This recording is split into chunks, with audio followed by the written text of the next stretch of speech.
So, annyeonghaseyo 여러분. Pasensya na sa...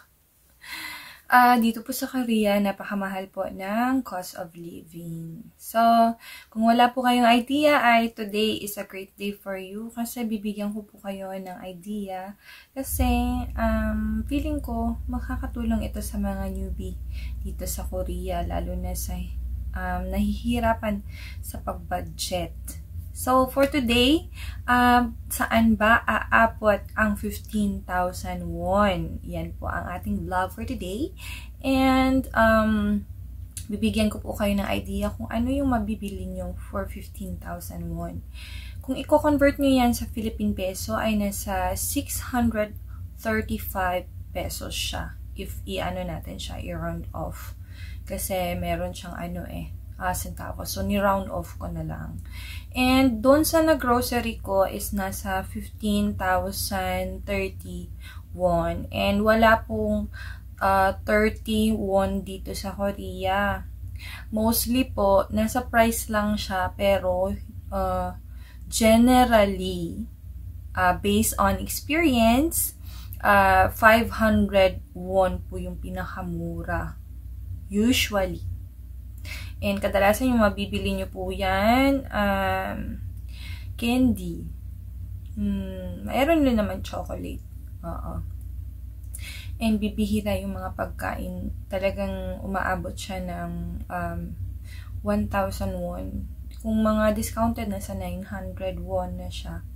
And yun, papakita ko sa inyo kung ano yung mabibili nyo sa worth na 15,000 won. Ayan, see you po sa aking next na mga video.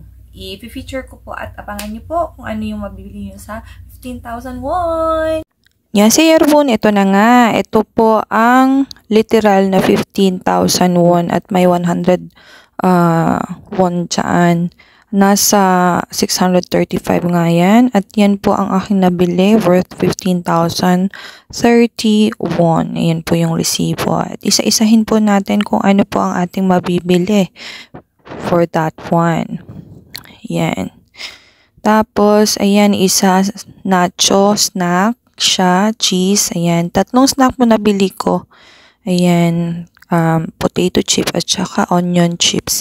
Kunamol, tofu, tapos seaweed na dried, then mushroom, then radish, kanyang kalaki yung radish nila, at saka yun rin po yung cellophane na pwede pang lagyan ng basura. Tapos ang magagawa nyo po sa radish ay pwede po kayong gumawa ng soup gamit lang po ang radish. Kahit yan lang po makakagawa kayo. At pinicture ko po yan sa isa sa mga vlogs ko. Makikita nyo po doon yung recipe. E di may isang pansabaw na po kayo. Ayan, miyok cook, seaweed soup. Makakagawa po kayo niyan. Kung namol, yan, bean sprout soup. Yan, makakagawa kayo ng side dish through mushroom. At i-pair mo yung kung namol at saka yung tofu, pwede na kayong makagawa ng soup niyan. Tapos, magkano nga ba ang price? Ang kung namol ay nasa 900 yung bean sprout. And then yung tofu is nasa 1,200 won. Ayan. Miyok cook, seaweed soup. Yung miyok cook medyo mahal pero umaabot na yan ng mga siguro 3 or 4 na soup na yan. Yung ganyan na pack.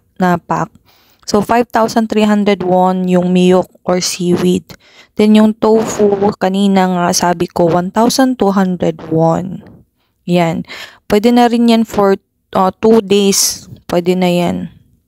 2 to 3 days. Pero pang-4, mga 4 days na rin naabot na. So, ayan naman is radish soup yung magagawa nyo. Paired with tofu. Yung radish nasa 1,980 at saka yung tofu is nasa 1,200. Ayun lamang. Maraming salamat!